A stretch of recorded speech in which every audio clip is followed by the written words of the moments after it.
রবিবারের পড়ন্ত নিঝুম অলস বিকেল। আমি খাওয়া দাওয়ার পর আরাম কেদারায় চোখ বুজে ঝিমোচ্ছিলাম। এমন সময় দরজায় কড়া নড়তেই একেবারে ভূত দেখার মতো চমকে উঠলাম। বুঝলাম আমার ঝিমুনিটা ভাত ঘুমে পরিণত হতে যাচ্ছিল ঠিক তখনই এই কড়াঘাত। টেবিলের ওপরে রাখা চশমাটা নাকের ওপরে বসিয়ে আলিস্যি ছাড়তে ছাড়তে গিয়ে দরজাটা খুলে দেখলাম ডাক পিয়ন নিজের ঝোলার থেকে এক তাড়া খাম বের করে তার ভেতর থেকে আমার চিঠিটা খুঁজে বের করবার চেষ্টা করছে। অবশেষে নির্দিষ্ট খামটি হাতে নিয়ে অন্যগুলি ঝোলায় পুড়ে রেখে হাসি মুখে সে বললে, বিভূতি দাদা, তোমার এই চিঠিখানি এসেছে কালকের বক্সে। বৃষ্টি বাদলার জন্য এদিকে আসতে পারিনি। এই নাও, এই নাও। বলে আমার বহু পরিচিত পিয়ন হরনাথ মণ্ডল খামটি আমার হাতে দিয়ে রিসিপ্ট শিটে সই করিয়ে নিয়ে চলে গেল।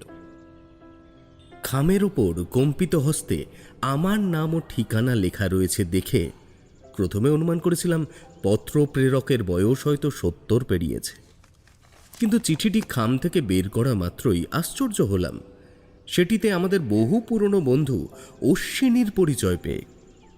আলোচিত বিষয়বস্তু খুব বেশি বড় নয়, তবে যেটুকু লেখা আছে তা বড়ই রহস্যজনক। সেখানে জানানো হয়েছে, আশা করি তুমিও কিশোরী ভালো আছো। বহুবার তোমাদের আমার বাড়িতে এসে ঘুরে যেতে বলেছি, কিন্তু তোমরা কর্মব্যস্ততার দোহাই দিয়ে আসোনি কোনো বাড়ি। তবে এবার যদি তোমরা একবারের জন্য না আসো তাহলে হয়তো এই বন্ধুটিকে আর দেখতে পাবে না। মর্মান্তিক ঘটনা ঘটে চলেছে আমার এখানে প্রতিনিয়ত। হয়তো ধীরে ধীরে মানসিকভাবে অসুস্থ হয়ে পড়ছে।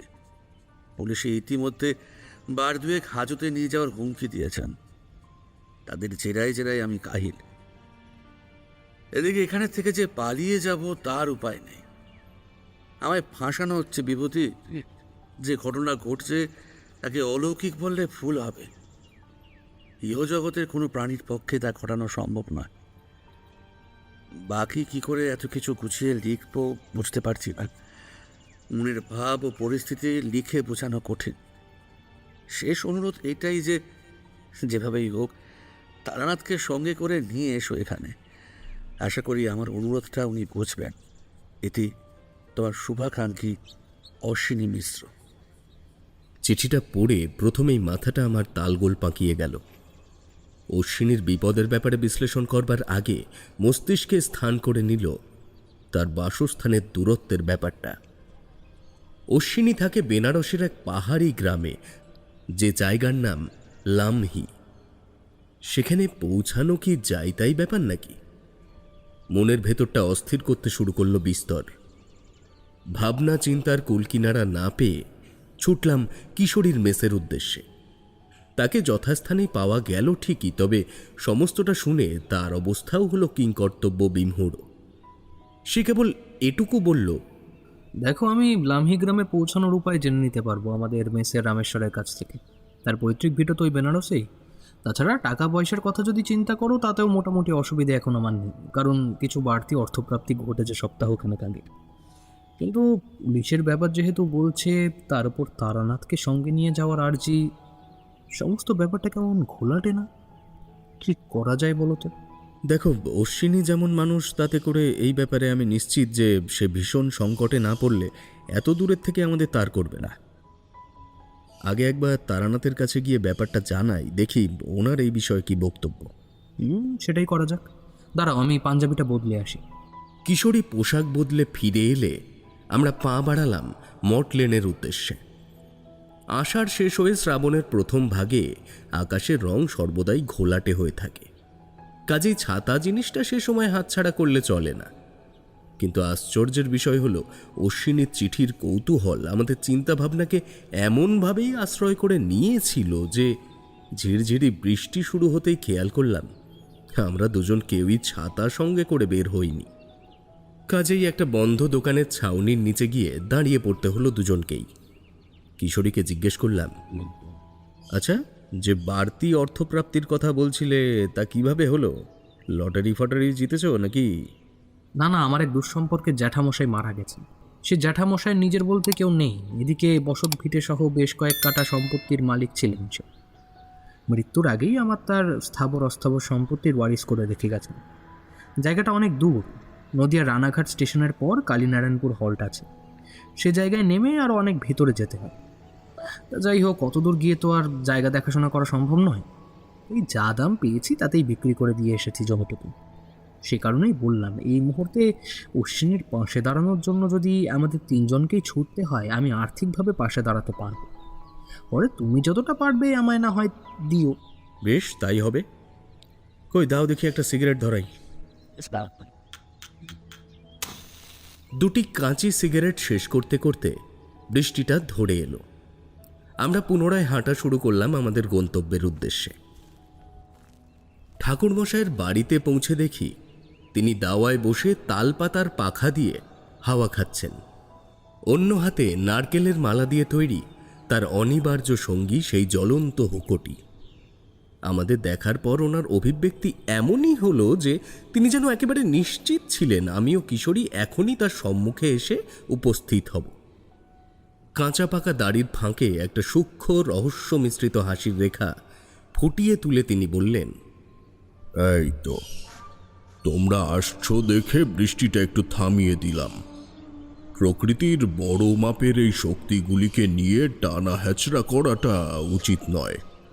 তবুও মাঝে মাঝে যখন বুঝতে পারি যে তোমরা মটলেনের দিকে আসছো, সেই সময় কখনো কখনো আগমতন্ত্রের প্রয়োগ করে ক্ষমতাগুলিকে ঝালিয়ে নিয়ে আর কি। একভাবে সগৌরবের কথাগুলি বলে যাওয়ার পরপরই তারানাথের চোখ দুটি ধীরে ধীরে ছোট হয়ে এলো।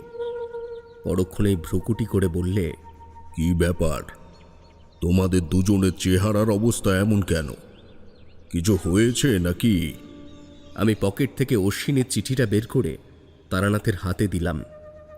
সে হুঁকো এবং পাখাটি পাশে নামিয়ে রেখে কাগজটি চোখের সামনে ধরল। চিঠি পড়ার পর তারানাথ উদ্দেশ্যহীনভাবে ওপরের দিকে চেয়ে রইল কিছুক্ষণ। তারপর বলল, ব্যাপার খুব ভালো বুঝছি না হে। মুশকিলটা হলো অশ্বিনী থাকে বহু দূরে। আশেপাশে হলে দুম করে একবার দেখে আসা যেত। সে যত দূরেই হোক না কেন, এমন তো নয় যে সেখানে পৌঁছানোর পথ নেই। চলুন না ঠাকুরমশাই, অশ্বিনী এত পুরনো বন্ধু আমাদের, সেই তো আমাকে আপনার কাছে নিয়ে এসেছিল। তারপর আমি নিয়ে এলাম বিভূতিকে। ওকে তো আপনি ভালোভাবেই চেনেন। বিষয় নিশ্চিতভাবে খুব গম্ভীর, নইলে এত দূর থেকে আমাদের ডাকবার ব্যাপারটা তার মাথায় আসবার কথা না। তারানাথ কিশোরীর দিকে চেয়ে রইল কিছুক্ষণ। তার মুখে চিন্তা ও সংকোচের ভাঁজগুলো জলজল করে ভেসে উঠছে। এমন সময় আমি বললাম, আচ্ছা ঠাকুরমশাই, আপনি কি কোনোভাবে দেখতে পারেন না যে সেখানে আসলে কি ঘটছে বা অশ্বিনী কোন ধরনের বিপদে পড়েছে? তারানাথ না বাচক মাথা নেড়ে খানিকক্ষণ চুপ করে থাকার পর বলল, নির্দিষ্ট ব্যক্তিকে চোখের সামনে দেখতে পেলে মঙ্গল অমঙ্গলের কিছুটা আঁচ করতে পারা যায়। তবে এত দূরের থেকে তা যদি সম্ভব হতো, তাহলে কি আমি আমার মা বাবাকে হারাতাম অকালেই? তাদের দুজনের ক্ষেত্রেই আমি বুঝতেও পারিনি যে বাড়িতে তারা মৃত্যুশয্যায় শায়িত রয়েছে। যখন যেভাবেই জানতে পেরে বাড়িতে গিয়ে পৌঁছেছি, তখন অনেক দেরি হয়ে গেছে। যমদূতের সমন ততদিনে চলে এসেছে যে যাই করা হোক না কেন তাদের আর পৃথিবীতে আটকে রাখা যাবে না। তাই অশ্বিনীর বিপদটা আসলে কি তা বেনারসে না গেলে জানা যাবে না। আমার কাছে যতটা যা আছে আমি দিচ্ছি, বাকিটা যদি তোমরা দেখে নিতে পারো তবে। ওই সব নিয়ে আপনাকে ভাবতে হবে না ঠাকুরমশাই, আমরা কালকে ট্রেনে বেরোচ্ছি, সেখানে এটুকু নিশ্চিন্ত থাকুন। আমি মেসে গিয়ে রামেশ্বরের কাছ থেকে সমস্তটা জেনে নিচ্ছি। আশা করি ও সব রকমভাবে সাহায্য করতে পারবে। আজকের মধ্যে আমরা তৈরি হয়ে নিচ্ছি ঠাকুরমশাই। সন্ধ্যায় আমি একবার এসে আপনাকে ট্রেনের টাইমটা জানিয়ে দিয়ে যাব, কেমন? আমি ও কিশোরী পরম উত্তেজনা ও রোমাঞ্চ নিয়ে ফিরে এলাম যার যার বাসস্থানে। এর আগে আমি একবার উত্তরপ্রদেশের এক সদর অঞ্চলে কোম্পানির কাজের উদ্দেশ্যে গিয়েছিলাম। সেখানের থেকে বেনারসের দূরত্ব ছিল মাত্র 8 কিলোমিটার। তবুও কর্মব্যস্ততার কারণে কলকাতায় ফিরে আসবার তাড়াহুড়োয় সেখানে আর যেতে পারিনি। ঘুরে ফিরে সেই নিয়তেই এমন নিষ্ঠুরভাবে প্রসন্ন হবে ভাবতেই পারিনি। বেনারসে ভ্রমণের আনন্দ তো বহু দূরের কথা, অশ্বিনীর চিন্তায় চিন্তায় তখন মনের ভেতরটা মর্মাহত সকলেরই। সেদিন বিকেল বেলার দিকেই কিশোরী জানিয়ে দিয়ে গেল যে পরদিন রাত 8:30 ট্রেনে আমরা বেরিয়ে পড়ব হাওড়া স্টেশন থেকে। সেটি বেনারস জংশনে গিয়ে পৌঁছাবে এক রাত অতিক্রম করে বেলা 11টার সময়। সে এটাও জানিয়ে গেল যে তারানাথকে খবর দেওয়ার পরেই সে আমার বাড়িতে এসেছে। ওই রাতটায় ঠিকঠাক ঘুম হলো না আমার। যতবারই তন্দ্রা কেটেছে ততবারই চোখের সামনে হাত ঘড়িটা তুলে নিয়ে সময় দেখেছি। অবশেষে যে কাঙ্ক্ষিত মুহূর্তের অপেক্ষা ছিল তা দ্বারস্থ হল। কিশোরী ও তারানাথ একেবারে তৈরি হয়ে উপস্থিত হলো আমার বাড়ির সম্মুখে। বিকেল তখন 4টে। তারপর তিনজনেই নির্দিষ্ট সময়ের ঘন্টা দুয়েক আগে স্টেশনে পৌঁছে অপেক্ষারত হলাম আমাদের বাহনটির জন্য। রাত ঠিক 8:30 সময়ই আমাদের ট্রেনটি গদাই লস্করি চালে সাইরেন বাজিয়ে স্টেশন ত্যাগ করল। তারানাথ 2 হাত কপালের কাছে নিয়ে বলল, জয় বাবা বিশ্বনাথ। আমরাও তার দেখা দেখি মনে মনে বিশ্বনাথের নাম স্মরণ করলাম।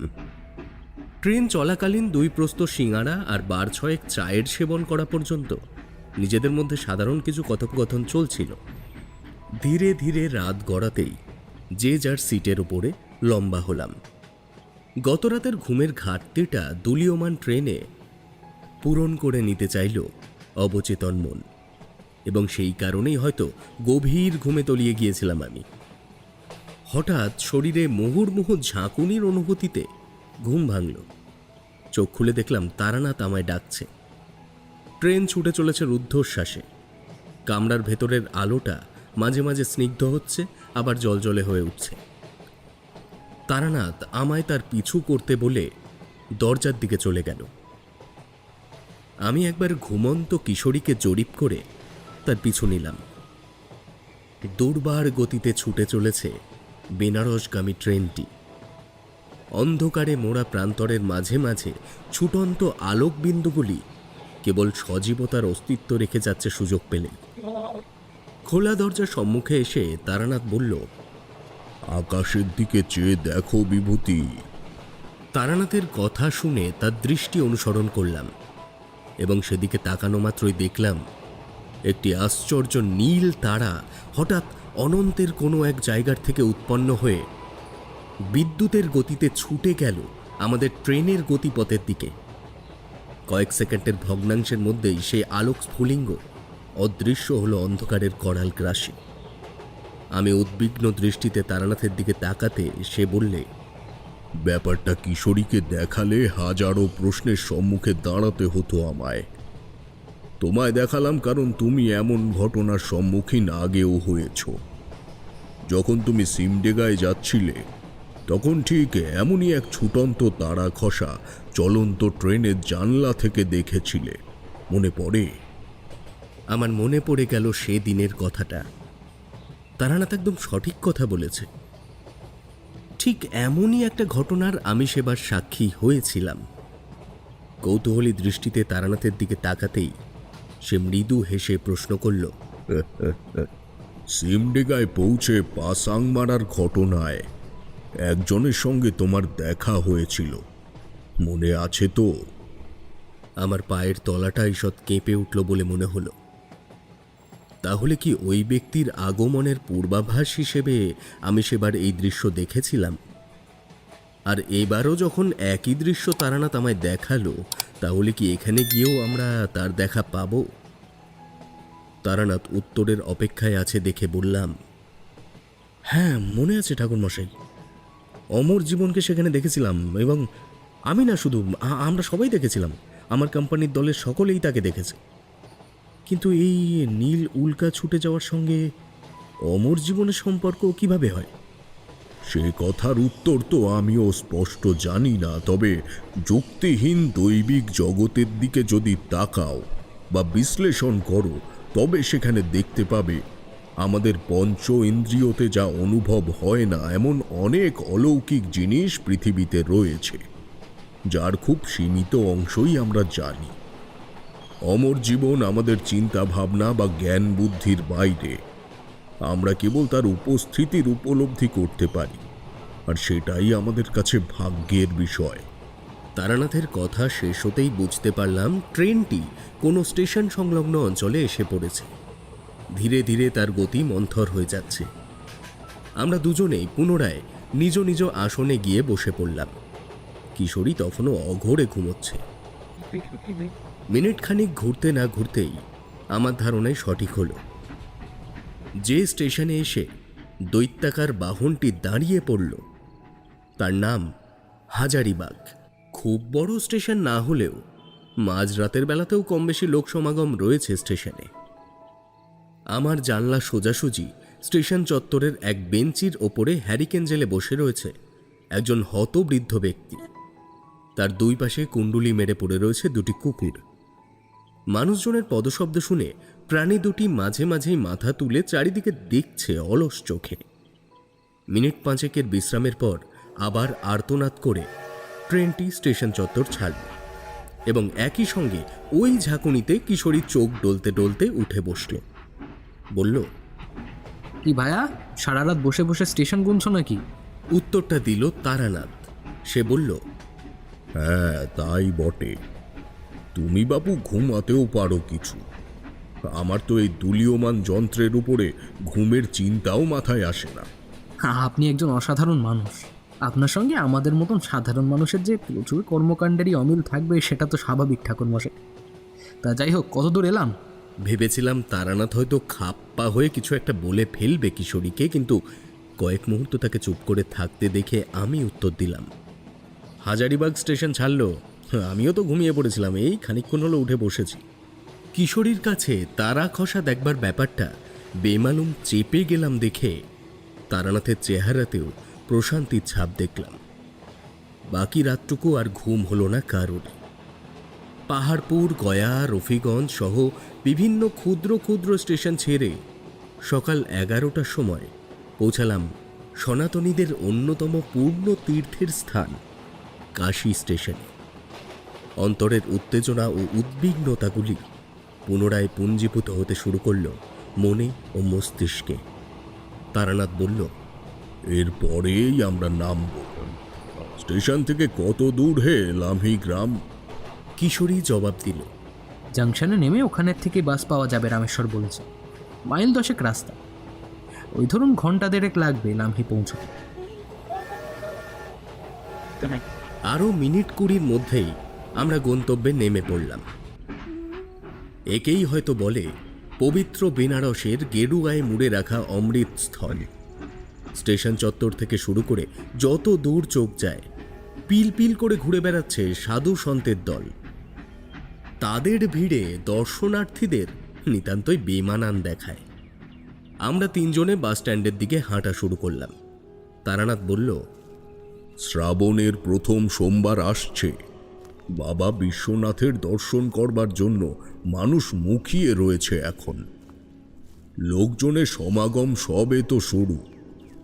এখানে দেখতে পারতে ভক্ত সংখ্যা কাকে বলে। কথাটা যে একেবারেই ভুল নয় তা অনুমান করাই যায়। তবে জিজ্ঞাসাবাদ করতে করতে আমরা যে বাসে এসে চাপলাম সেটিতে কিন্তু জনা কয়েক লোক ছাড়া আর কেউ সঙ্গী হলো না। শুনলাম লামহি গ্রামের দিকটায় খুব বেশি লোকজন যায় না, কারণ ওই পথ দুর্গম এবং অপেক্ষাকৃত কম জনবসতিপূর্ণ। পাহাড়ি উপত্যকার ফাঁকে ফাঁকে মাটি কামড়ে ধরে ছুটে চলেছে পবিত্র গঙ্গা নদী। কিছু দূর অন্তর অন্তর মানুষের ভিড় জমে রয়েছে তীরবর্তী ঘাটগুলোতে, আর সেই গঙ্গোত্রীর চিত্র সঙ্গে নিয়ে এগিয়ে চলেছে আমাদের জীর্ণ বাসটি। তবে ঘণ্টা 1.5 নয়, কিশোরীর বন্ধু রামেশ্বরের হিসেব যে অনেকটাই ভুল ছিল তা বুঝতে পারলাম যখন আমাদের বাসটি লামহি গ্রামের সামনে নামিয়ে দিল বিকেল 4:15 নাগাদ। তবে আমাদের সঙ্গে সেখানে আর একজন যাত্রী নামল, বয়স 40-এর কাছাকাছি, চেহারা ছিমছিমে। অনেকক্ষণ ধরে লক্ষ্য করছিলাম আমার দিকে বারবার উনি আর চোখে চাইছিলেন। আমরা তিনজন লামহিতে নামবার পর একটু ইতস্তত করছি দেখে উনি এগিয়ে এসে বললেন, আপনাদের এখানে নতুন দেখছি, কার বাড়িতে এসেছেন? আমরা অশ্বিনের বাড়িতে যাব। সে বলেছিল লামহি গ্রামে শ্মশানের কাছে তার বাড়ি। তবে শ্মশানটি কোন দিকে যদি একটু বলে দেন তাহলে সুবিধে হয়। কিশোরীর কথা শুনে আগন্তুকের চোখ দুটি যেন জল জল করে উঠল। দ্রুত আমাদের আপাদমস্তক একবার দৃষ্টি বুলিয়ে নিয়ে তিনি বললেন, সে তো একটা খুনি বলে শুনেছি, তার নামে থানায় তদন্ত চলছে। আপনারা কি হন তার? আমরা তার বন্ধু। আপনি যা বলছেন সে দুঃসংবাদ পেয়েই এখানে এসেছি। এবার একটু বলুন দেখি, তার বাড়িতে যাব কোন পথ ধরে? উনি আমাদের পেছনের দিকে অঙ্গুলি নির্দেশ করে বললেন, ওই যে ইটের রাস্তাটা দেখছেন না, ওটাই নদীর দিকে গেছে। মিনিট 10 হাঁটলেই নদীর তীরে শ্মশান চোখে পড়বে। ওই শ্মশানের দক্ষিণ দিকে আপনার বন্ধু অশ্বিনীর বাড়ি। যান যান যান। বলে লোকটি হন্তদন্ত হয়ে চারিদিক দেখতে দেখতে সেখান থেকে চলে গেল। আমরা ওনার বলে দেওয়া পথে এগোলাম। তারানাথ বলল, আমাদের সঙ্গে কথোপকথন করতে যদি কেউ দেখে ফেলে সেই ভয়তে উনি অমনভাবে পালালেন। কিন্তু অশ্বিনী এভাবে খুন মামলা মোকদ্দমার মধ্যে কিভাবে জড়িয়ে পড়ল বলো দেখি? আর এখানে এত দূরে পড়ে থাকার কোনো মানে আছে? কলকাতায় মেসে থেকে কি কাব্যচর্চা চলে না? এই আলোচনা কেবল আমাদের মধ্যেই সীমাবদ্ধ থাকবে ঠাকুরমশাই। একজন লেখকের মনের অবস্থা বোঝাবার মতন ক্ষমতা হয়তো আমাদের নেই। এখন এসবের থেকে ছেলেটাকে বাঁচাতে পারলেই হয়। রাস্তার দুপাশে খাপছাড়া কাঁচা বাড়িঘর রয়েছে, তবে শ্মশানের কাছে পৌঁছাতে পৌঁছাতে তা ক্রমেই হারিয়ে গেল। দূর থেকে কেবল চোখে পড়ছিল শুকনো কাঠ পাটকাঠি রাখবার নিচু চালা ঘরটা। তবে যখন শ্মশান চত্বরে এসে পৌঁছালাম তখন একই সঙ্গে দুটি জিনিস দৃষ্টি আকর্ষণ করল। তার মধ্যে একটি হলো নদী লাগোয়া একটা ঝাঁকড়া বটগাছের তলায় একটি দোচালা বেড়ার বাড়ি, অর্থাৎ ওটি যে অশ্বিনীর ভদ্রাসন তাতে কোনো সন্দেহ নেই। এবং দ্বিতীয় যে বিচিত্র জিনিসটি চোখে পড়ল তা হলো ধুয়ে যাওয়া পোড়া কাঠের স্তূপগুলির আশেপাশে গোটা 5 বিরাট বিরাট গর্ত। তারানাথ সেদিকে এগিয়ে গেল ভ্রুকুটি করে। আমরাও গেলাম তার পেছন পেছন। গর্তগুলি যথেষ্ট গভীর এবং প্রতিটির গর্ভস্থলে অনেক নিচে হয়তো সাম্প্রতিক বৃষ্টির জল জমে রয়েছে। আমি প্রশ্ন করলাম, শ্মশানে এত গর্ত করবার কারণ কি ঠাকুরমশাই? গর্ত দেখে মনে হয় না এগুলো মানুষ করেছে। কেনই বা করবে এমন গর্ত শ্মশানের মাঝে? রহস্য ক্রমশ ঘনীভূত হচ্ছে হে। আগে অশ্বিনীর কাছে চলো, বেচারা কেমন আছে কে জানে। আমরা উক্ত বাড়িটির সামনে পৌঁছানো মাত্রই কিশোরী একটু এগিয়ে গিয়ে হাঁক দিল, অশ্বিনী, এই অশ্বিনী, আমরা চলে এসেছি, আর কোনো চিন্তা নেই, বাইরে এসো। পরক্ষণেই ভেতর থেকে বন্ধ থাকা দরজার পাল্লা দুটি একটু কেঁপে উঠে সেগুলি উন্মুক্ত হয়ে প্রকাশিত করল এক হাড় সর্বস্ব রুগ্ন মানুষকে। প্রথমে কেউ যেন বিশ্বাস করতে পারলাম না এটিই আমাদের বন্ধু অশ্বিনী কিনা। বহুদিনের অভুক্ত শরীর ও চেপে রাখা অসুস্থতার বহিঃপ্রকাশ যে কি হতে পারে তা হয়তো অশ্বিনীর এই অবস্থা না দেখলে জানতেই পারতাম না। আমি এগিয়ে গিয়ে বললাম, এটা কি করেছো নিজের অবস্থা? তোমার কি হয়েছে অশ্বিনী? অশ্বিনীর শীর্ণ চেহারায় মৃদু হাসি ফুটে উঠল আমাদের সকলের মুখের দিকে তাকিয়ে। বুঝলাম সে যে কিভাবে আমাদের সৌজন্যতা প্রকাশ করবে তা বুঝে উঠতে পারছে না। কিশোরী দাওয়ায় উঠে গিয়ে তার হাত ধরে বলল, চিঠিতে ওসব কি লিখেছ? তোমার এমন অবস্থার কারণ কি? আর চিঠি লিখলেই যখন তখন আগে কেন জানাওনি তোমার অবস্থার কথা? এবার অশ্বিনী কথা বলল। গলার ওপরে বেরিয়ে আসা কণ্ঠের মাংসপিণ্ডটি ঢোক গেলার কারণে খুব কষ্টে একবার ওপরের দিকে উঠে নেমে এলো নিচে।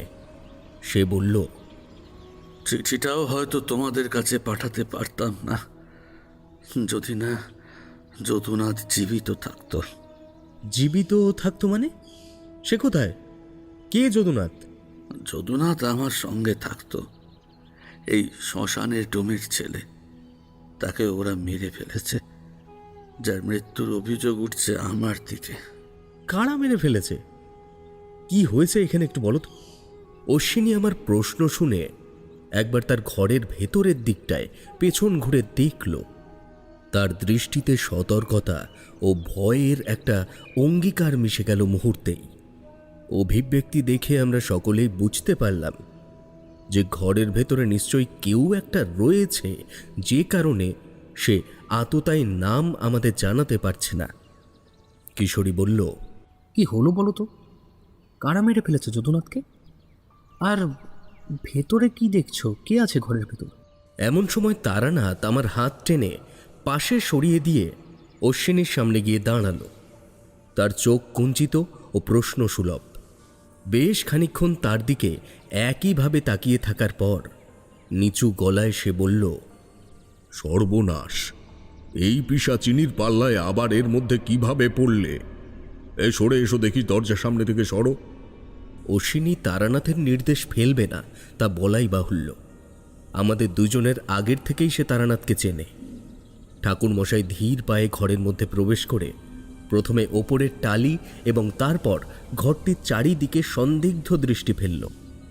তারপর নিচু হয়ে ঘরের উত্তর কোণায় রাখা তক্তপোষের তলায় দেখতেই পেছন দিকে হাত তুলে আমাদের সতর্ক করার ভঙ্গিতে বললে, কেউ এক পাও এগোবে না আমি না বলা পর্যন্ত।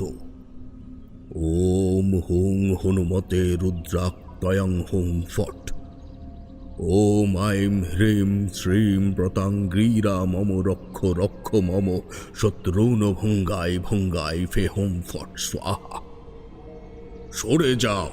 ঠিক এমন সময় প্রত্যেকেই লক্ষ্য করলাম একটা বিচিত্র মনুষ্য সদৃশ প্রাণী, যার সম্পূর্ণ শরীর মাথার চুল দিয়ে ঢাকা, ঠিক যেন টিকটিকির মতন চার পায়ে হেঁটে তার মাথা ঝাঁকাতে ঝাঁকাতে অশ্বিনীর সদর দরজার চৌকাঠ নিমেষে টুকরো টুকরো করে দিয়ে আমাদের পায়ের কাছের থেকে তীব্র গতিতে বাইরের দিকে চলে গিয়ে বাড়ি সংলগ্ন ঝাঁকড়া বটগাছের গোড়ায় পৌঁছানো মাত্রই মিলিয়ে গেল। তারানাথ আমাদের দিকে তাকিয়ে বলল, একটু দাঁড়াও, বাড়িটা বন্ধ করে দিই। আতঙ্কে জর্জরিত হয়ে আমাদের অবস্থা তখন পাথরের মূর্তির মতন। কি ছিল ওটা অশ্বিনীর ঘরের তক্তপোষের তলায়? তারানাথ তার ঝোলার ভেতর থেকে একটা কাঁচের শিশি বের করে তার অন্তর্হিত তরলটি শিশির মুখ অর্ধ চেপে রেখে ছিটিয়ে দিল বাড়িটির চারিদিকে। তারপর পুনরায় দাওয়ায় উঠে এসে বলল, এবার ঘরে চলো, আর কোনো ভয় নেই। জানতাম ঘরে ঢোকা মাত্রই কিশোরী প্রথম কৌতূহল উদ্রেক করবে আমাদের জন্য অপেক্ষা না করেই, এবং সেটাই হলো। তারানাথ প্রতি উত্তরে অশ্বিনীর দিকে তাকিয়ে বলল, এই যক্ষিণী কতদিন হলো এসেছে এই ঘরে? দিন 10 ধরে আমি তাকে সহ্য করছি ঠাকুরমশাই। হঠাৎ একদিন রাতের বেলায় দেখি ওই আশ্চর্য দর্শন মেয়েটি আমার বিছানার পাশে এসে বসে বসে আমায় ডাকছে। কি বিভৎস তার মুখখানি, কি মারাত্মক ফ্যাস ফ্যাসে তার কণ্ঠস্বর। শরীরের সর্বত্রই মাথার থেকে উপচে পড়া চুল দিয়ে ঢাকা, কিন্তু পরনে কোনো পোশাকের চিহ্ন নেই বলেই মনে হয়। তার কামনা বাসনার কথা সে আমায় শুনিয়ে যায় সব সময়। আমার দ্বারা সে পূরণ করতে চায় তার হিংস্র চাহিদা। কিন্তু জানেন ঠাকুরমশাই, কি কারণে জানি না, আমায় ওই বিভীষিকা কখনো স্পর্শ করতে পারেনি। তোমার কোমরে আমার দেওয়া সেই জাল কাঠির তাগাটা বাঁধা আছে এখনো? হ্যাঁ ঠাকুরমশাই, আছে। তাহলে সে তোমায় স্পর্শ করতে পারবেও না। তবে জনশূন্য শ্মশানে একা একা পড়ে থাকার মানেটা কি বলতে পারো? আর কি করেই বা এইসব ঘটনা ঘটল? আপনারা ঘরের ভেতরে আসুন ঠাকুরমশাই, আমি সবটা বলছি। আপনারা সকলে আমায় এখনো মনে রেখেছেন ভেবেই আমার দুশ্চিন্তা অনেকখানি লাঘব হয়েছে। মন বলছে এবার আমি ন্যায় বিচার পাবো। এসো কিশোরী, এসো এসো, তোমরা ভেতরে এসো। প্রথমে অশ্বিনী ঘরে ঢুকল, তারপর তারানাথের পিছু পিছু ঢুকলাম আমরা। হৃৎপিণ্ডের উদ্দীপনা তখনও ব্রহ্মতালুতে গিয়ে ঠেকেছে আমার। বোধহয় কিশোরীরও অবস্থা তাই। যে তক্তপোষের নিচে ওই বিভৎস দর্শন জন্তুটির অবস্থান ছিল, তার উপরে চেপে বসতে একটু সংকোচ হয় বই কি। তারানাথের মুখে পঞ্চতন্ত্রের মতন মটলেনের ঘরে বসে কাহিনী শোনা আর নিজের চোখের সামনে এমন একটি সৃষ্টি ছাড়া ঘটনা দেখে হজম করার মধ্যে যে জমিন আসমানের বিভেদ আছে সেটা বুঝে নিতে অসুবিধা হলো না আর। কোনো রকমের সমগ্র মনোবল বুকে ভরে নিয়ে চৌকির এক প্রান্তে বসলাম আমরা দুজনে। অশ্বিনী কলসির থেকে জল গড়িয়ে আমাদের তিনজনকেই দিল, তারপর বলল, আজ থেকে দিন 25 আগের কথা ঠাকুরমশাই। একটা উপন্যাস ধরেছিলাম বছর খানেক হলো। মনটা খুব খুশি ছিল, কারণ সেদিন আমার লেখাটির উপসংহার চলছে। যদুনাথের বাবা অসুস্থ হওয়ায় সেই মাস 2 ধরে মরা পোড়ানোর কাজটা করছিল। সারাদিন সে এখানেই আমার ওই বারান্দায় বসে থাকতো। মরা এলে চলে যেত কাজে, আবার অন্ত্যেষ্টিক্রিয়া সম্পন্ন হলে ফিরে আসতো। ছেলেটার বয়স কত হবে, ওই 22 কি 23-এর মতন। তো যে দিন 25 আগের কথা বলছি, সেদিনটায় যদুনাথের কোনো কাজ হয়নি। একটা শিশু মৃতদেহ এসেছিল, তবে তাকে যেহেতু দাহ করা হবে না, তাই যদুনাথ মৃতের বাড়ির লোকের সাথে হাতে হাত লাগিয়ে মাটি খুঁড়ে সেই দেহ পুঁতে দিল শ্মশানের ওই চালাঘরটার পাশের এক জায়গায়। সন্ধ্যার সময় আমরা দুজন একসাথে গিয়ে গঙ্গার থেকে স্নান করে এলাম। তারপর দাওয়ায় বসে একত্রে খাওয়া দাওয়া সারলাম।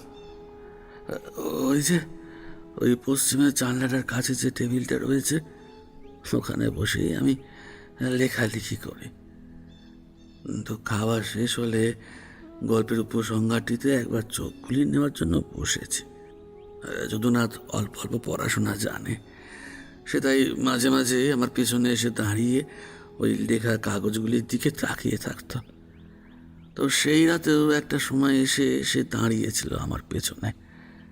এমন সময় নিচু গলায় ও কানের কাছে বলে উঠল, इतनी रात को शमशान कौन आया है लेखक बाबू? ওর দৃষ্টি অনুসরণ করতেই খোলা জানলাটির সোজা বেশ খানিকটা দূরে দেখতে পেলাম একটা মশালের আলো ঘোরাফেরা করছে। আলোটা চঞ্চলভাবে একবার উঁচু হচ্ছে, একবার আবার একদম মাটির কাছে নেমে আসছে। अब बैठिए, मैं थोड़ा देख के आता है। বলে সে ঘর থেকে বেরিয়ে গেল। যদুনাথ যে অসম্ভব সাহসী ছেলে, তাতে নিশ্চয়ই কোনো সন্দেহ আপনাদের থাকবার কথা নয়। বলতে গেলে এই শ্মশান চত্বরেই খেলতে খেলতে সে ছোট থেকে বড় হয়েছে। আমি ঘরে বসে জানলার থেকে তার কীর্তি দেখছি। সে ওই আলোকউৎসের কাছে পৌঁছলো, তারপর শুরু হলো কথোপকথন। দূরের থেকে মাখা মাখা হলদে আলোয় তার শারীরিক অভিব্যক্তি যা বুঝতে পারলাম, সেটা হলো যদুনাথ আগন্তুকের সঙ্গে বচসা করছে কোনো রকমের। কোনো একটা বিষয় নিয়ে তাদের মনের মিল হচ্ছে না। আমি একবার ভাবলাম উঠে যাই সেখানে, তবে ওই সিদ্ধান্ত নেওয়া মাত্রই দেখলাম যদু আবার রাগ পায়ে ফিরে আসছে আমার ঘরের দিকে। আমি মোমদানি নিয়ে বারান্দায় এসে দাঁড়ালাম। সে আমায় দেখতে পেয়ে দূরের থেকেই বলে উঠল, देखिए बाबू, एक साधु आया है कुल्हाड़ी लेके, बोल रहा है आज जिस बच्चे को मिट्टी दिया है ना शाम को, उस शरीर को वो लेने आया है। मुझे भड़काने की कोशिश कर रहा है पैसे की लालच देकर। साला ये इंसान है या जानवर? যদুনাথের কথা শোনার পর আর নিজেকে আটকে রাখতে পারলাম না। আপনার মুখে গল্প শুনতে যেমন রোমাঞ্চ বোধ করতাম, সে বিষয়ে না হয় কল্পনার জগৎ ছিল, কিন্তু চোখের সামনে একটা সদ্যমৃত বাচ্চার দেহকে মাটির থেকে তুলে নিয়ে যাবে কোনো স্বার্থান্বেষী সাধু, তা কি মেনে নেওয়া যায়? এদিকে নিয়ে ছুটলাম ওই আলো লক্ষ্য করে। আমার আগমনের হেতু বুঝতে পেরেই সম্মুখের আগন্তুক এক স্থানে দাঁড়িয়ে পড়েছে অনেক আগে। তার সামনে গিয়ে আমি বললাম, যদি আপনি এখনই এই অনাচার বন্ধ না করেন, তবে আমি পুলিশে যাব। এখনই এই শ্মশান চত্বর থেকে বেরিয়ে যান। প্রকৃত সাধু কখনোই পয়সা লালসা দেখায় না। আমার এই কথা শুনে বছর 65 কুদর্শন নোংরা জটাধারী বৃদ্ধের দুই চোখ যেন দুটি অগ্নি ও ভাটায় পরিণত হলো। সে বলল, ত্রিলোচন কাপালিককে পুলিশের ভয় দেখাচ্ছিস? তুই জানিস এর ফল কি হতে পারে?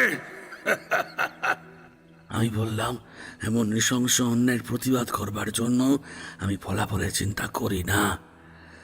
আমার কথা শুনে সে বলল, বেশ, তাহলে এবার শুধু সময়ের অপেক্ষা। কাপালিকের ক্ষমতার সঙ্গে দ্বন্দ্ব বাঁধানোর ফল তুই ভোগ করবি হাড়ে হাড়ে। একবারে তোকে আমি শেষ করব না। তুই নিজের জীবনকেই নিজে আর তিষ্ঠাতে পারবি না। এমন অবস্থা করব তোর, তুই নিজে তোর প্রাণ নিবি। বম ফট! এইটুকু বলে সেদিন ওই সাধু চলে গেল শ্মশান ছেড়ে। আমি তার কথায় গুরুত্ব দিইনি এক ফোঁটাও, কারণ আমার মতো স্বনির্ভরশীল নির্ভীক মানুষ যে জীবনের অর্ধেকটাই এই বৈচিত্র্যহীন ভয়ঙ্কর জায়গায় বসে কাটিয়ে দিলাম, সে নিজেকে নিজে হত্যা করবে এটাও কি ভাবা যায়? এরপর 2 দিন চলে গেল, যেখানে বলার মতন কিছুই ঘটল না। 3য় দিন ভোরবেলায় আমার ঘুম ভাঙল মানুষের কোলাহলে। চৌকিতে উঠে বসা মাত্রই টের পেলাম শ্মশানে কিছু একটা ঘটেছে। দাওয়ায় এসে দেখলাম 10 সব যাত্রী মৃতদেহের খাটিয়া পাশে নামিয়ে রেখে তার পাশেই একটা জায়গায় গোল হয়ে দাঁড়িয়ে কিছু একটা দেখছে মাটির দিকে। শ্মশানে মরা এলে আমি সেখানে যাই না, পাছে ছোঁয়া ছাই হয়ে যায়। তাই কৌতূহল চাপতে না পেরে হাঁক দিলাম। বললাম, কি হয়েছে রে যদুনাথ? যদুনাথের কানে আমার ডাক পৌঁছলো। সে আবার ছুটে এসে আমায় বলল, वहां पर एक गड्ढा हो गया लेखक बाबू। कल रात को भी कुछ नहीं था वहां पर। उन लोगों को तो मैं ये बता नहीं पा रहा हूँ लेखक बाबू, पर मुझे लग रहा है ये उस साधु का काम है। যদুনাথের কথা শুনে আমি জিজ্ঞাসা করলাম, যেখানে ওই বাচ্চাটার দেহ পোতা হয়েছিল সেখানে গর্ত হয়েছে কি? সে বলল, না। কাজেই সৃষ্টি ছাড়া কাণ্ডটাই দেখলাম, কিন্তু তার কারণ উদ্ধার করতে পারলাম না। সেদিনের মতো যদুনাথের কাজ শেষ হলে রাত 10টার দিকে সে স্নান করে ঘরে এলো। খেতে বসে সে বলল, लेखक बाबू, आज रात को मुझे जागना है। मुझे लगता है रात को कोई आता है शमशान में। आज रात जाग के मुझे पहरा देना है। শুধু তুই নয়, আমিও জাগবো আজ। দেখি যদি কিছু চোখে পড়ে। সেদিন রাতে দুজনই চোখের পাতা এক করলাম না, পাহারা দিলাম একসাথে। এ তো আশ্চর্য ব্যাপার, কি জানেন ঠাকুরমশাই?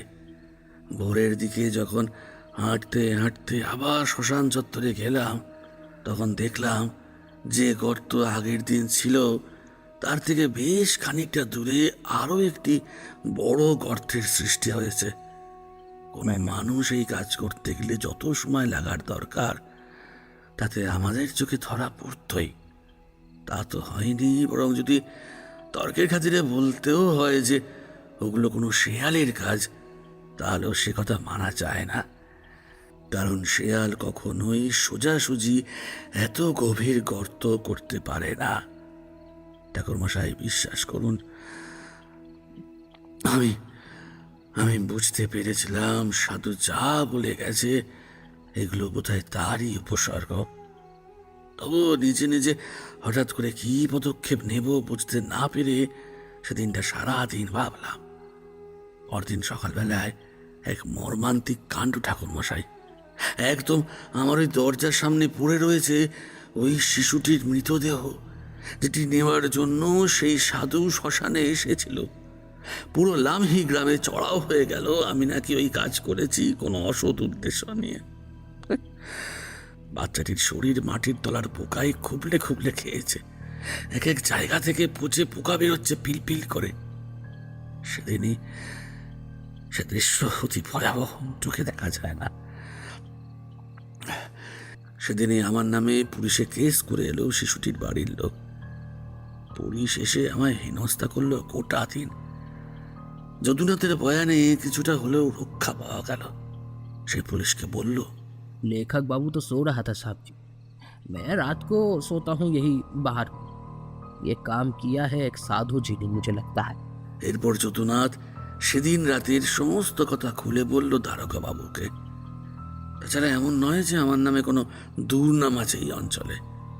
সে কারণেই তারকাবাবু একটু হলেও শান্ত হলেন, তদন্ত শুরু করলেন চারপাশে এমন কোনো সাধুর খোঁজ পাওয়া যায় কিনা সেই ব্যাপারে। আমি সেদিনই চিঠিটা লিখে যদুনাথের মাধ্যমে আপনাদেরকে পাঠিয়ে দিই। তবে যেদিন চিঠি পাঠালাম সেই রাতে যদুনাথ ওই আমার ঘরের পাশের বটগাছটায় গলায় দড়ি দিয়ে আত্মহত্যা করে। যদুনাথের কিন্তু এমন করার কোনো কারণ ছিল না। সম্পূর্ণ সুস্থ স্বাভাবিক একটা যুবক ছেলে, সেই আচমকা এমন কাজ করতে যাবেই বা কেন? মনটা দুঃখে কষ্টে ভেঙে পড়ল ঠাকুরমশাই একেবারে। এক্ষেত্রে পুলিশ এসে আমায় জেরা করতে শুরু করল। আমার মনে তখন একটা বিশ্বাস বদ্ধমূল হয়েছে, যে যা করছে ও সাধুই করছে আমার ভাগ্যের সঙ্গে, যেহেতু আমি তাকে পুলিশের হুমকি দিয়েছিলাম।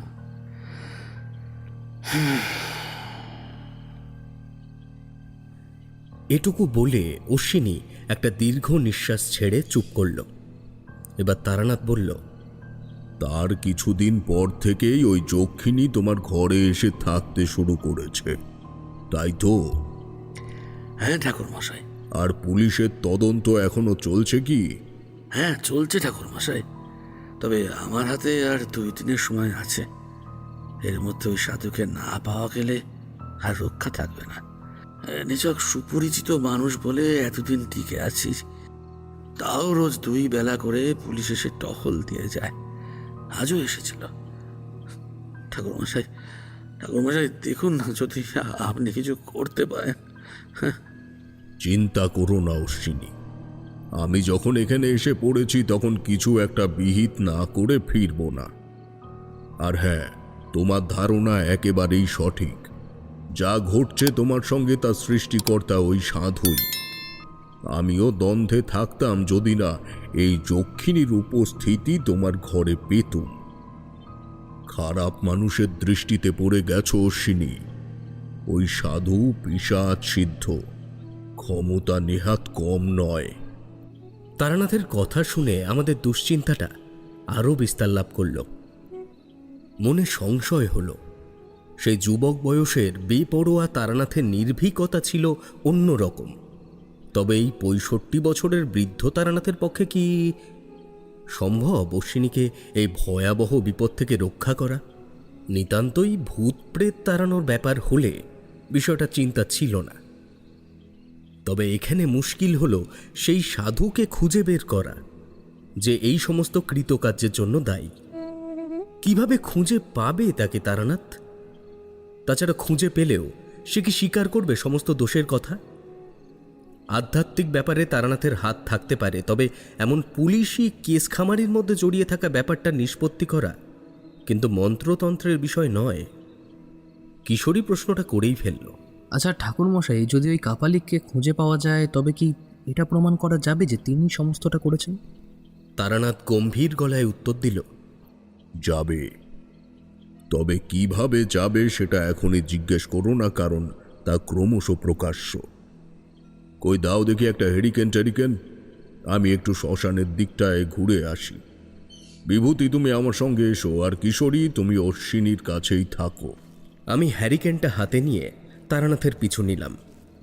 নির্জন কুৎসিত কালোয় মুড়ে রাখা লামহি গ্রামের রহস্যময় শ্মশান।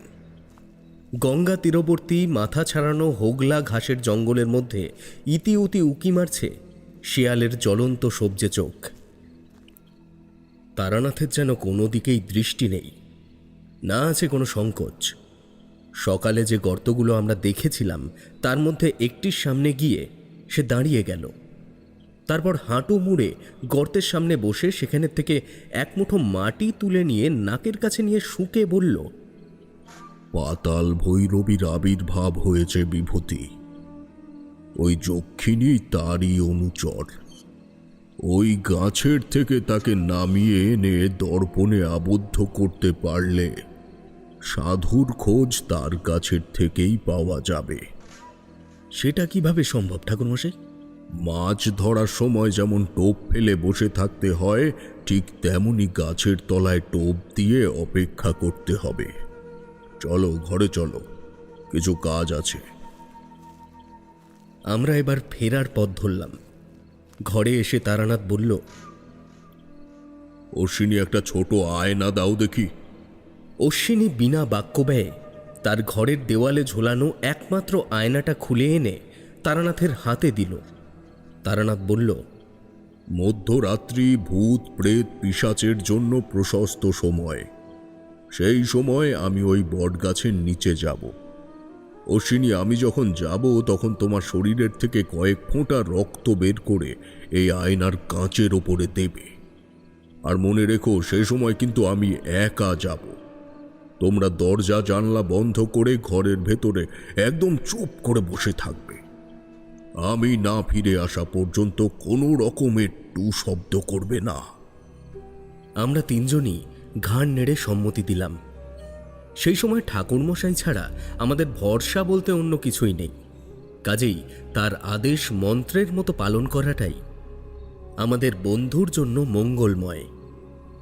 উক্ত সময়ে তারানাথ বেরিয়ে পড়ল বাইরে। আমরা তিনজন চুপ করে বসে রয়েছি ঘরের ভেতর।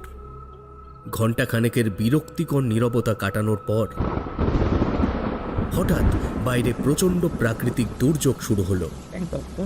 পাশেই কোথায় বাজ পড়ল, শুরু হলো ঝড় ও সঙ্গে তুমুল বৃষ্টি। কিশোরী নিচু গলায় বলল, কি ব্যাপার বলো দেখি ভাইয়া, ঠাকুর মশাইয়ের কোনো বিপদ আপদ হয়ে যাবে না তো এর মধ্যে? আমি এই কথার উত্তরে মুখ খুলতে যাব এমন সময় দরজা খুলে ঘরের মধ্যে প্রবেশ করল তারানাথ। তার সারা শরীরের বিভিন্ন জায়গা ভিজে গেছে। হাতে মুঠো করে ধরা আছে অশ্বিনীর রক্ত লেগে থাকা সেই আয়নাটা। বলল, এই যে অশ্বিনী, একটা গামছা দাও তো, আগে মাথাটা মুছে নিয়ে বাবা, একদম ভিজে গেলাম। তারানাথ মাথা মুছে নিয়ে আমাদের তিনজনের মাঝে যখন আয়নাটা নামিয়ে রাখল, তখন আমরা আকাশ থেকে পড়লাম। দেখলাম যে আয়না একেবারেই আর 5টা আয়নার মতো স্বাভাবিক ছিল, তার কাঁচ এখন সম্পূর্ণ কালো হয়ে গেছে। তাতে কারোর প্রতিবিম্ব দেখা যাচ্ছে না আর। সকলে বিস্মিত হয়ে তারানাথের দিকে তাকাতেই দেখলাম তার ঠোঁটের কোণায় আবার সেই পরিচিত রহস্যময় হাসিটা ফুটে উঠেছে। সে বলল, এবার এই আয়না আমাদের নিয়ে যাবে ওই সাধুর কাছে। পাতাল ভৈরবীকে যে জাগিয়েছে, যে উদ্দেশ্যে জাগিয়েছে তা সম্পন্ন না করতে পারলে উপাসকের মৃত্যু নিশ্চিত। কিন্তু ঠাকুরমশাই কিভাবে করলেন এই অসাধ্য সাধন? আমার উদ্দেশ্য তো তাকে দর্পণের মধ্যে আবদ্ধ করে রাখা নয়। এই আয়নার যক্ষিণী অশ্বিনীকে না পেয়ে এখন উত্তক্ত হয়ে রয়েছে তার সৃষ্টিকর্তার উপরে। ওই সাধুর উপস্থিতি আশেপাশে পেলেই আয়না নিজের থেকেই উত্তপ্ত হয়ে উঠবে। যক্ষিণী চাইবে আয়নার থেকে বেরিয়ে ওই সাধুকে প্রাণে মারতে। দাঁড়ান দাঁড়ান দাঁড়ান ঠাকুরমশাই, আপনি যে সম্ভাবনার কথা বলছেন তা তো ঘটবে তখনই যখন ওই সাধুর সামনে থাকবে। এত তদন্তের পরেও যখন তাকে পাওয়া যাচ্ছে না, তাহলে তাকে পাবো কোথায়? পাওয়া যাবে তাকে। কাল শ্রাবণের প্রথম সোমবার। যত কুটিল কাপালিক বা তান্ত্রিক হোক না কেন, বেনারসের মণিকর্ণিকার ঘাটে কালকে স্নান করতে যাবে। আমাদের সকালের প্রথম বাসে চলে যেতে হবে ওই ঘাটে। অশ্বিনী, তুমিও যাবে কালকে আমাদের সাথে। এই ঘটনাটাই শুধু বাকি ছিল এই কাহিনীতে। বেনারসের বিখ্যাত মণিকর্ণিকার ঘাট, যেখানে লাখো লাখো দর্শনার্থীর ও সাধু সন্তের ভিড়। অবশেষে ঘটনার জবনিকা পতন করতে আমাদের সেখানেই যেতে হবে। জানতাম না যে পরের দিন আরও কত রহস্য, আরও কত অলৌকিকতা অপেক্ষা করছে আমাদের জন্য। পরদিন বেলা 7:45 প্রথম বাসে আমরা 4 জন রওনা দিলাম বেনারস জংশন স্টেশনের উদ্দেশ্যে। তবে ঘাটে যেতে গেলে স্টেশন পর্যন্ত যেতে হবে না আমাদের। তার আগেই গিরিধারী কুম্ভ নামের একটি স্টপেজে নেমে সেখানের থেকে হেঁটে যেতে হবে। এর আগেও অশ্বিনী বহুবার সেখানে গিয়েছে, সে কারণে আমাদের সুবিধা হলো বিস্তর। যথাস্থানে বাস থেকে নেমে আমরা জনবহুল ঘাটের দিকে রওনা দিলাম। শুধু মানুষের মাথা আর গেরুয়ার স্রোত ছাড়া কিছুই চোখে পড়ে না। মনে মনে ভাবলাম, এর মধ্যে ওই সাধককে খুঁজে পাওয়া কি সম্ভব হবে কোনোভাবে? মানুষের ভিড় কেটে কেটে প্রথমে চলেছে তারানাথ, তারপর কিশোরী, মাঝে অশ্বিনী এবং সবার শেষে আমি। তারানাথের ডান হাতের অঙ্গুলি বন্ধনে শক্ত করে ধরে রাখা আছে পিশাচ বন্দি আয়নাটি। লোকজন ভেজা গায়ে ঘাট বাঁধানো চাতালের ওপর হাঁটাচলা করতে করতে একেবারে স্যাঁতস্যাঁতে করে ফেলেছে মেঝেটা। মাঝে মাঝেই পা হড়কে যাচ্ছে এদিক ওদিক। সকলের মতোই আমরা প্রত্যেকে খালি পায়ে এসেছি বাড়ির থেকে। মিনিট 10 কেবল মানুষের অঙ্গ প্রত্যঙ্গের দেওয়াল ঠেলতে ঠেলতে এগিয়ে যাওয়ার পর হঠাৎ তারানাথ থেমে গেল একটা জায়গায়। আমরা তার পাশে যেতেই সে বলল, আয়না গরম হয়ে উঠছে হে। অশ্বিনী, চোখ কান খোলা রাখো, ভালোভাবে দেখো তো এখানেই আশেপাশে ওই ব্যক্তি আছে কি না। আমাদের মানসিক উত্তেজনা চরমে পৌঁছেছে তখন। বেশিক্ষণ খুঁজতে হলো না অশ্বিনীর ওই কুচক্রী সাধুকে। কয়েক মুহূর্তের মধ্যেই সে ঘাটের দিকে অঙ্গুলি নির্দেশ করে উত্তেজিত কণ্ঠে বলল, ওই তো ঠাকুর মশাই, ওই সেই সাধক যে আমাদের ওখানে শ্মশানে গিয়েছিল, ওই যে স্নান করে উঠে আসছে ঘাটের থেকে। অশ্বিনীর দৃষ্টি অনুসরণ করে দেখলাম সত্যিই এক অমাবস্যার মতো গায়ের রঙের অধিকারী শীর্ণ জটাধারী ব্যক্তি জলের থেকে উঠে আসছে আমাদেরই দিকে। লোকটির চোখে মুখেই কেমন যেন একটা কুটিলতার ছাপ। পরক্ষণেই ওই ব্যক্তির দৃষ্টি পড়ল আমাদের দিকে এবং সঙ্গে সঙ্গে তারানাথ তার হাতে ধরে থাকা আয়নাটি কিছুটা উঁচু করে ধরল তার সামনে। সেদিকে লোকটির চোখ পড়তেই প্রথমে ক্রোধান্বিত হল তার দৃষ্টি এবং পর মুহূর্তেই দৃষ্টি যুগলের মধ্যে দানা বাঁধতে শুরু করল অযাচিত মৃত্যু ভয়। তারানাথ সাধুর দিকে ধীরে ধীরে এগিয়ে গেল। সাধু কাঁপা গলায় বলল, কি চাস তুই আমার থেকে, আমার প্রাণের বিনিময়ে? তারানাথ ঠিকই বলেছিল, এই সাধকের ক্ষমতা নেহাত কম নয়। তারানাথ এবং তারানাথের করা কর্মকাণ্ড দেখে সে সমস্ত ব্যাপারটাই বুঝে গেছে মুহূর্তেই যে আসলে তারানাথ কে এবং কি উদ্দেশ্যে এখানে এসেছে। তারানাথ বলল, আমি তোমায় প্রাণে মারব না। এই যক্ষিণীকে আমি মুক্তি দিয়ে দেব অথবা বিনষ্ট করে দেব উপযুক্ত ক্রিয়া করে, যদি তুমি পুলিশের কাছে সমস্তটা স্বীকার করো। আমার বন্ধুটি যে মিথ্যে ষড়যন্ত্রে জড়িয়ে গেছে তার প্রতিকার একমাত্র তোমার দ্বারাই সম্ভব। সাধকের চোয়াল শক্ত হয়ে উঠল মুহূর্তেই। কিছুক্ষণ চুপ করে থাকার পর সে বলল, বেশ, আমি নিজে আমার ভুল সব স্বীকার করে নিচ্ছি। তবে কাজটা আপনি ভালো করলেন না বাবাজি। একজন কাপালিকের সংকল্প ছিন্ন করলেন, এর ফল আপনাকে ভোগ করতেই হবে। প্রাণে যখন মরছি না, আর সকলের চোখে যদুনাথের মৃত্যু যেহেতু আত্মহত্যা, সেহেতু প্রমাণ আমাকে নিয়েও বিশেষ কিছু করতে পারবে না পুলিশ। ভিড়ে তো আমি আসবই, আজ হোক কিংবা কয়েক বছর পরে। তখন আপনার সঙ্গে দেখা হবে আবার। আমিও চাই দেখা আবার আমার সঙ্গে তোমার হোক। তখন লড়াইটা সামনাসামনি করো, এভাবে আড়াল থেকে নয়। কিশোরী, বিভূতি, ওকে ধরে নিয়ে যাও। ঘাটের ওপরে মন্দিরের কাছে পুলিশের লোকজন আছে, সেখানে গিয়ে একটু আলাপ জমিয়ে এসো। অশ্বিনী, তুমিও গিয়ে সবটা বলো। হাজার হোক সন্দেহটা যেহেতু তোমার ওপরেই। যাও তোমরা, আমি একটু এখানে বসি। সেদিন আরও এক রোমহর্ষক বিভীষিকার জবনিকা পতন করল তারানাথ চক্রবর্তী। অশ্বিনীর কাছে পুলিশি কর্মকর্তারা ক্ষমা চেয়েছিল অনেকবার। আসলেই আমাদের এই সর্বশান্ত লেখক বন্ধুটিকে কেউ যদি খুনি বলে দাবি করে, সেটা কি কখনো মেনে নেওয়া যায়? সারাদিন বেনারসের বিভিন্ন জায়গায় ঘোরাফেরা করে বাবা বিশ্বনাথের দর্শন সেরে সন্ধ্যাবেলায় আমরা আবার ফিরে এলাম মণিকর্ণিকার ঘাটে। সকলে কয়েক পয়সার বাদাম কিনে নিয়ে ঘাটের সিঁড়ির উপরে বসলাম। কিশোরী এক খোলা বাদাম মুখে দিয়ে প্রশ্ন করল, ওটা ঠাকুরমশাই, এই যে সাধুজি বলল ফিরে এসে আপনাকে দেখে নেবে, যদি সত্যি তাই হয় তাহলে কি করবেন?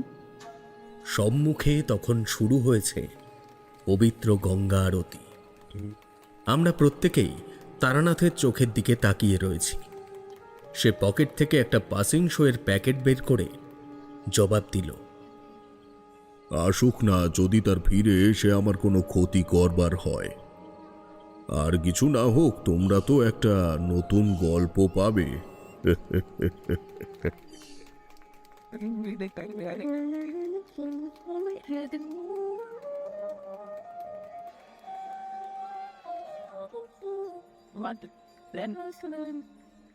Oh, sorry.